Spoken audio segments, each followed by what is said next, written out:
Bismillahirrahmanirrahim. Assalamualaikum warahmatullahi wabarakatuh.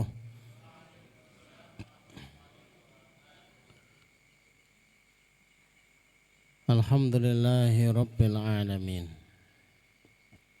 Wassalatu wassalamu ala ashrafil anbiya'i wal mursalin wa ala alihi wa ashabihi wa man tabi'ahum bi ihsanin ila yaumiddin.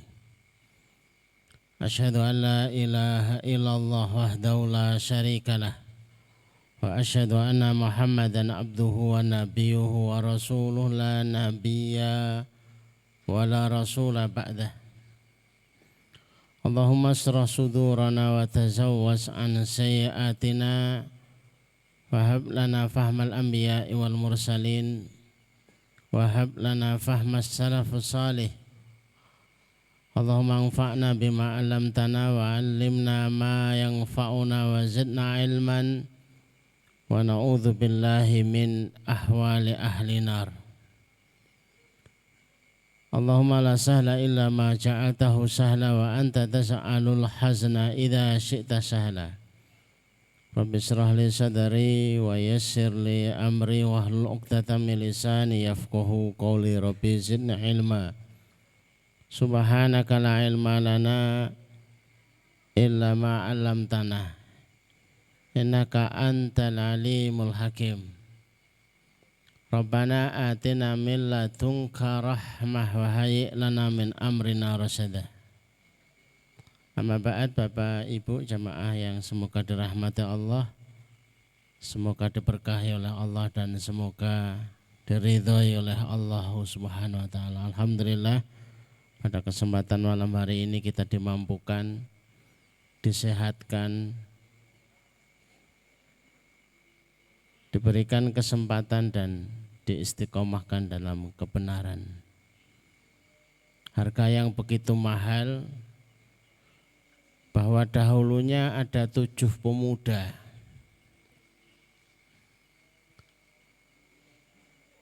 demi untuk menjawab doanya Allah harus menidurkan 7 pemuda itu selama 309 tahun. Dan agar menjadi iktibar dan pelajaran, pada setiap Jumat diminta untuk dibaca surat Al-Kahfi. Karena inspirasinya dan motivasinya akan selalu hidup sepanjang zaman dan sepanjang masa.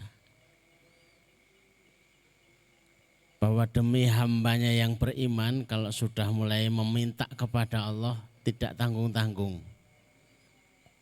Sekalipun secara nalar tidak mungkin 7 orang kok bisa mengalahkan satu kerajaan pada zaman Nabiullah Daud alaihissalam. Sudah habis mukmin yang ada saat itu, ada yang dibakar, ada yang disiksa, tinggal 7. Diperintahkan untuk mendaki ke gunung Al-Kahfi, gua yang untuk tempat mereka sembunyi itu bukan di lereng sebagaimana gua pada tempat kita, tapi justru naik ke atas. Sesaat sebelum ditidurkan oleh Allah, doanya itu diabadikan. Alangkah hebatnya umat ini, ngalami yonda, tidak perlu harus menggali sekian meter untuk menemukan sebuah doa yang maha hebat. Dan tidak perlu harus meneliti dari satu transkrip kepada transkrip lain. Ternyata itu ada di dalam Quran kita. Tidak perlu meneliti, tidak perlu menemukan, wong sudah ada. Doa itu adalah Rabbana atina min ladunka rahmah wa hayyi' lana min amrina rasyada. Termasuk doa yang direkomendasikan oleh Rasulullah untuk dibaca sebelum tidur. Rabbana wahai Rabb kami, atina anugerahkan kepada kami meladungka dari sisimu rahmatmu. Gegara ini meminta kepada Allah agar perjalanan seperti apapun tetap mendapat rahmat. Maka sejarah orang yang tidak pernah salah selama 309 tahun itu Ashabul Kahfi. 309 tahun itu bukan rentang waktu yang pendek, panjang sekali. Tapi tidak pernah ada kesalahan. Wong lawong turu. Tapi kalau dicoba hari ini, nawa itu nanti malam saya mau tidur 309 tahun, ya susah. 309 tahun tanpa makan, tanpa minum. Jadi kalau ada yang kemudian meyakini bahwa seseorang itu kalau tanpa makan itu mati, salah. Kok jangankan enggak makan sehari 2 hari, 309 tahun hidup. Maka ayat dan doa ini begitu menginspirasi bagi umat akhir zaman, wabil khusus ketika zaman itu begitu besarnya fitnah dengan kemunculan Dajjal.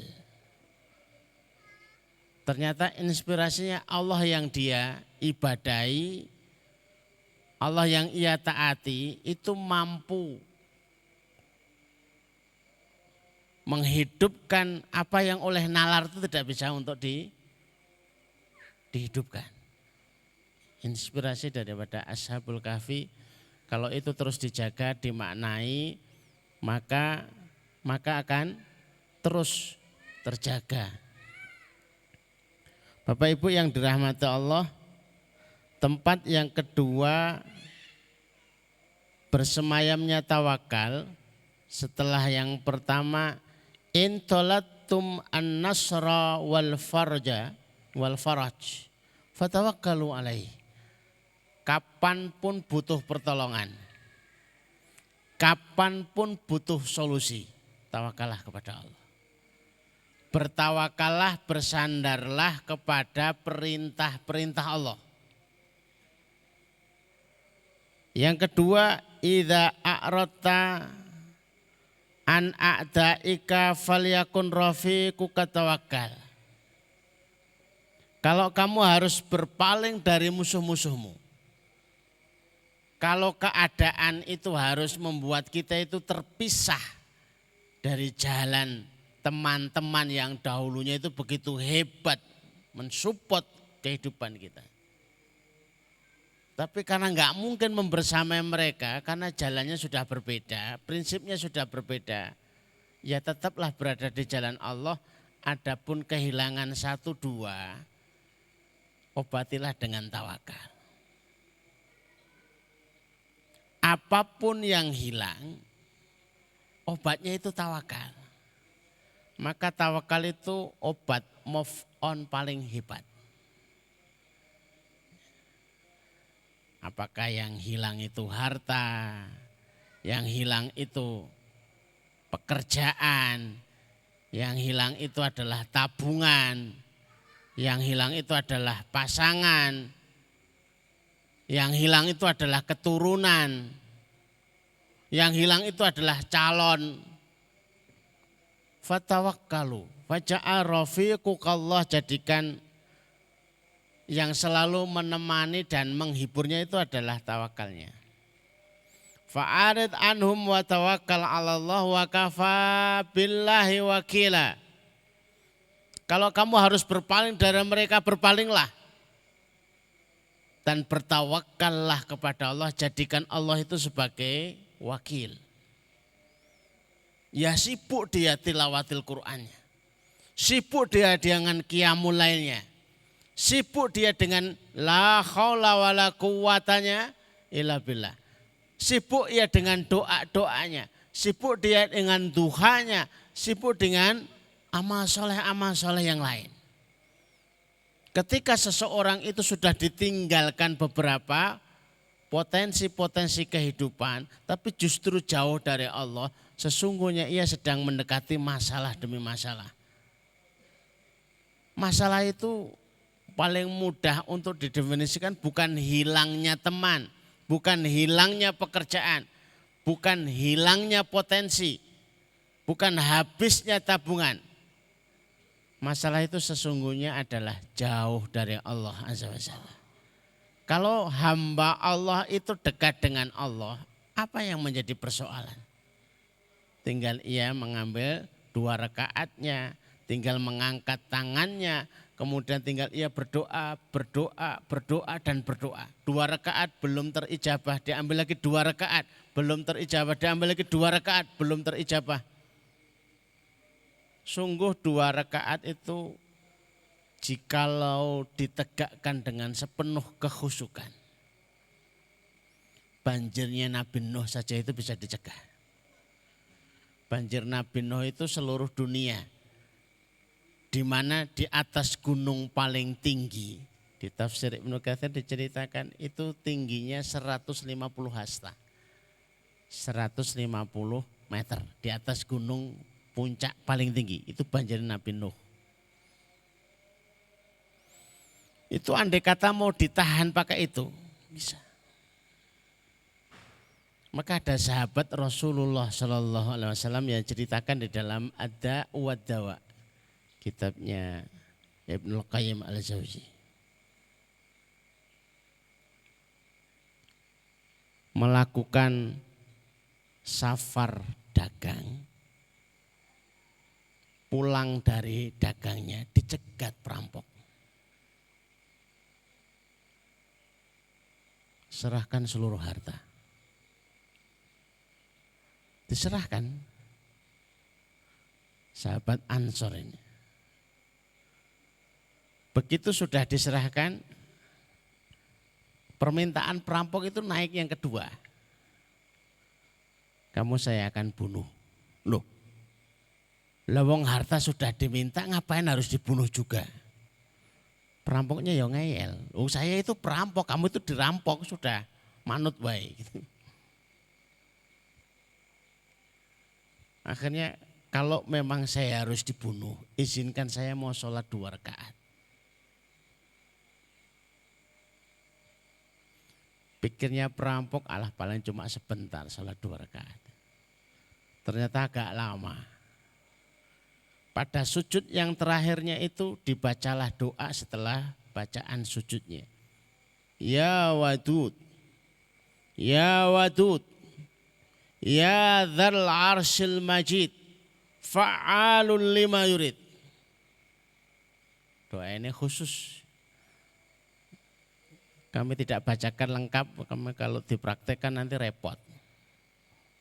Wong keadaannya belum darurat. Dulu pernah kami uji coba, darurat sih belum, tapi di Sumowono saya bertamu di tempatnya teman, saya akan uji depan rumahnya itu musola. Saya ke sana kok rumahnya kuncian. Saya sholat 2 rakaat, di sujud yang terakhir kami baca doa ini. Karena awal kisahnya dibaca itu langit itu berguncang. Hiruk pikuk langit itu. Malaikat bertanya, dibaca 2 kali, ya Allah ada apa? Hambaku terzalimi. Dibaca yang ketiga kali, ya Allah izinkan kami menolongnya. Yang keempat kali kamu diizinkan untuk menolongnya. Maka turunnya malaikat penjaga langit keempat. Begitu sampai di bumi sudah naik di atas kuda, dan di antara kedua telinganya, telinga kuda maksudnya ya, itu ada tombak. Tanpa banyak omongan apalagi gerakan, ditombak perampoknya itu mati. Kaget, siapa kamu yang karena sebabmu Allah menolongmu? Aku adalah malaikat penjaga langit yang ketiga. Ketika kamu sholat dan berdoa dengan doa ini, pada doa yang pertama, langit berguncang. Pada doa yang kedua, diulang 2 kali maksudnya, hiruk pikuk langit. Pada diulangi yang ketiga, ya Allah izinkan kami menolongnya. Yang keempat, kami diizinkan untuk menolongnya. Dulu itu pernah kami coba jajal, bener apa ora doa ini. Saya baca 4 kali, ya Allah hadirkan teman saya di tempat ini. Saya sudah ngenteni. Enggak sampai 15 menit tuh naik motor tuh banter dua. Ya Allah ternyata jenengan sampai di sini tuh kok saya kesusu harus pulang. Saya itu lagi kondangan di Ambarawa. Enggak tahu pokoknya harus pulang. Enggak tahu kok kayak mendesak banget kayaknya harus pulang itu. Ternyata ada jenengan tuh. Saya itu naik motor kayak terbang, banternya. Saya diem aja, waduh perkara ya. Nanti kalau ditarik pakai doa kayak gini modelnya. Kadang-kadang doa itu penting, tapi kalau nggak pas itu urusan cuma bertamu, golek ketemu terus dipanggil pakai doa itu kan ya repot.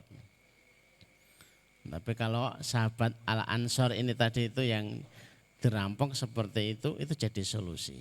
Tawakal kepada Allah itu sebagai jawaban. Ada kalanya kehidupan kita itu berhadapan dengan problem-problem yang tidak ada solusi, kayaknya kita itu mentok. Ternyata tidak ada urusan mentok itu tidak ada. Sampai urusannya sudah gawat, urusannya sudah darurat sekalipun, selama masih bisa sholat 2 rakaat, selama masih berdoa itu masih menggunakan sarana dan media tawakalnya kepada Allah untuk bisa terjangkau dan tergapai pertolongan-pertolongan Allah Azza wa Jalla. Menjadi peluang bagi kita untuk bertemu sarana kapanpun punya masalah. Orang di duit yo ndonga 2 rakaat terus minta. Parcel kok enggak turun-turun, THR kok enggak turun-turun, diminta dalam doa. Kira-kira ini dapat rezeki apa enggak? Sholat dulu aja 2 rakaat. Ngapain kita itu kemudian harus ngresulo, harus ngerasani, harus jengkel sama fulan. Solusinya sudah ada. Cukuplah Allah sebagai penolong kita. Maka selalu yang diulang-ulang di dalam doanya, Allah makfini bihalalika an haramika wa aghnini bifadlika amman siwaka. Ya Allah, ikfini, cukupkan aku dengan rezekimu yang halal. Sehingga dengan itu tidak perlu kami melirik dengan hal-hal yang haram. Ya Allah, kayakan aku dengan anugerahmu. Kalau kaya dengan kerja itu repot. Wong kerja repot mohon itu belum tentu kaya. Paling mudah ya dikayakan dengan anugerah Allah. Sehingga kami tidak butuh dengan selainmu ya Allah. Kalau Bapak Ibu kenal Nabi Sulaiman itu kerjanya apa? Properti, tani, ternak koi. Coba apa bingung kita tuh. Aduh repot. Tapi kok ya sugih banget kerjane iki apa Nabi Sulaiman? Lah raja itu punya kerajaan. Aslinya raja itu dari bapaknya Nabiullah Daud alaihissalam. Abdullah bin Mubarak itu kaya luar biasa, ulama, pinter, hebat, solih, kayanya luar biasa. Sebenarnya yang kaya bukan Abdullah bin Mubaraknya, bapaknya. Bapaknya itu Al-Mubarak, bukan jenang. Namanya Al-Mubarak. Profesinya juga bukan ustadz, Al-Mubarak itu tukang jaga kebun. Suatu ketika tuannya itu datang inspeksi ke lokasi. Mubarak ambilkan anggur yang paling manis. Dipetik kan, kecut. Ya kok masih kecut? Ambilkan lagi yang manis, jangan yang kecut. Diambilkan lagi, masih kecut. Diambilkan yang ketiga. Mulai marah ini majikannya. Ambilkan yang manis, jangan yang kecut. Ya tetap kecut. Saking jengkelnya majikannya, apa kamu itu enggak tahu apa? Anggur yang manis, anggur yang kecut. Enggak tahu. Apa kamu enggak pernah nyicipi? Enggak pernah. Selama menunggu bertahun-tahun di kebun anggur, belum pernah satu biji pun, satu buah pun mencicipinya. Kaget. Alangkah amanahnya Al-Mubarak. Lah kenapa kamu gak mencicipi? Karena Tuhan meminta saya menjaganya bukan mencicipinya. Tugasnya menjaga ya menjaga saja. Kan beda dengan zaman hari ini. Bagikan lauk ke santri yang lain. Itu mesti berkurang gitu.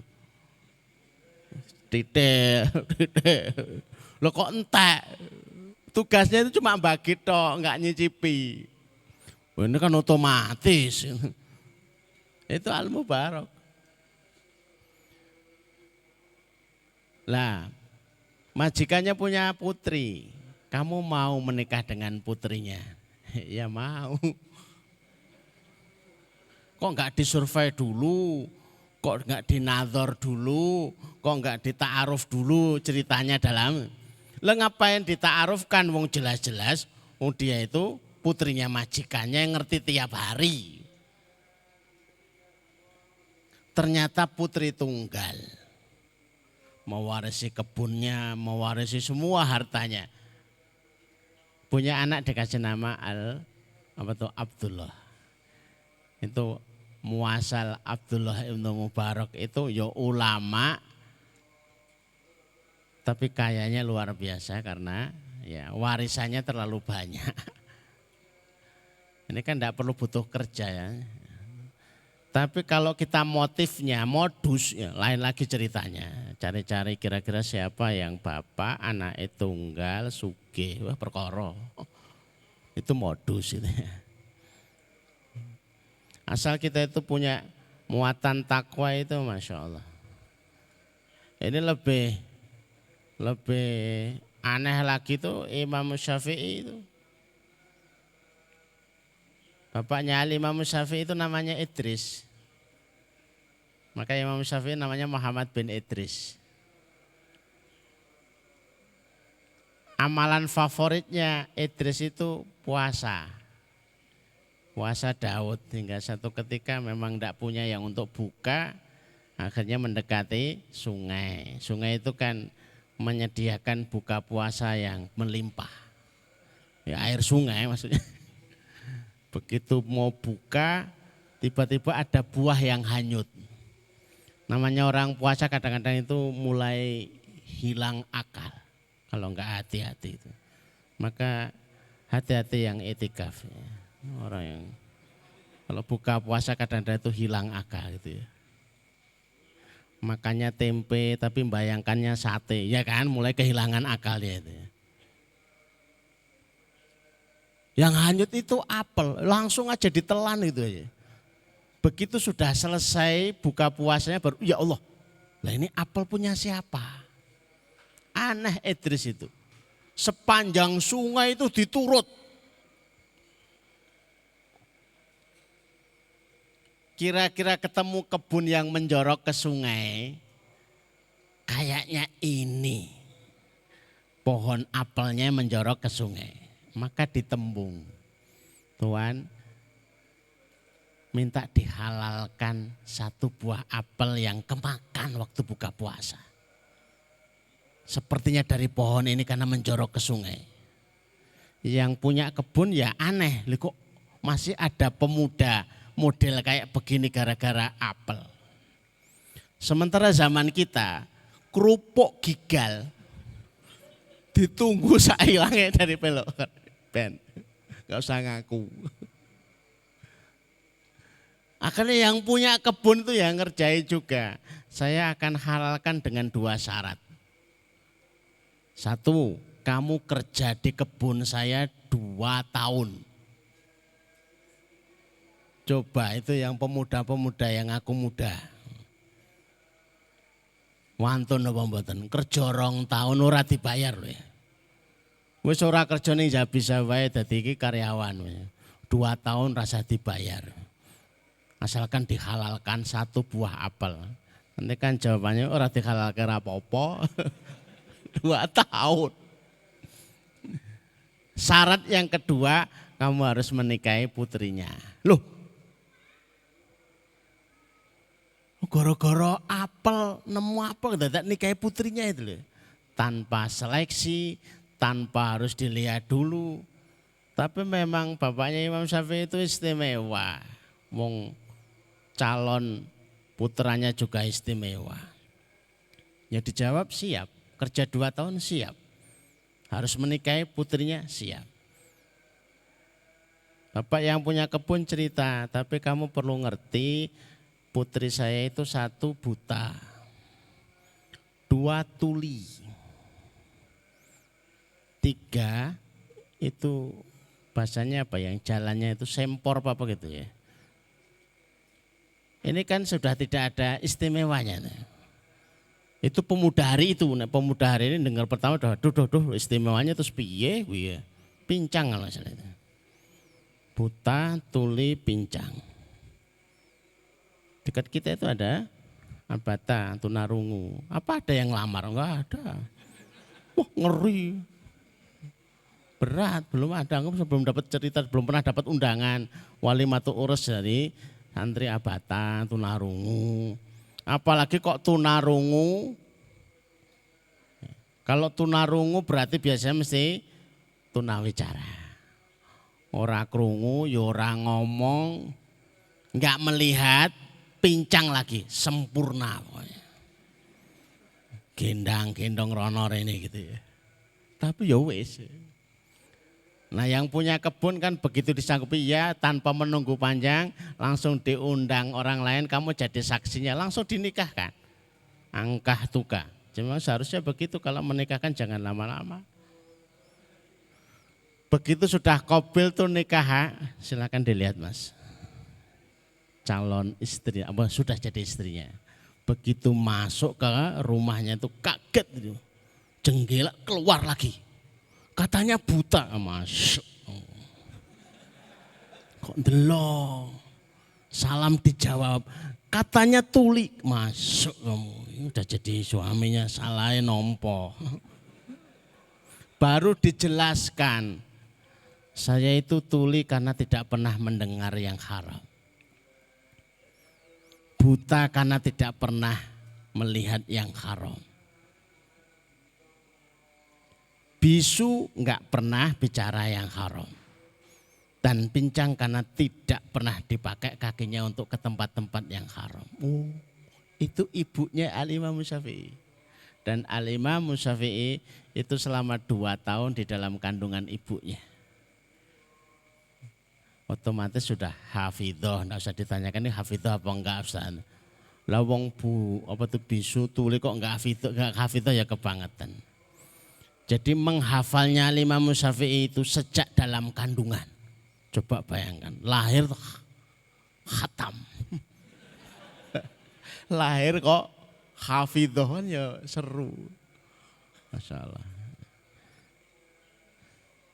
Jadi itu 2 tempat tawakal yang kedua. Kapanpun mulai ditinggalkan pelanggan, ditinggalkan mitra-mitra, otomatis kan ya hatinya sakit dan lain sebagainya. Cukuplah Allah sebagai penolong, cukuplah Allah yang kita ibadahi, cukuplah Allah yang akan kita mintai dalam doa-doa kita. Mudah-mudahan bermanfaat dan mudah-mudahan bisa menjadi sebuah petunjuk di dalam kehidupan kita. Aku qouli hadza nastaghfirullah li wa lakum. Assalamualaikum warahmatullahi wabarakatuh.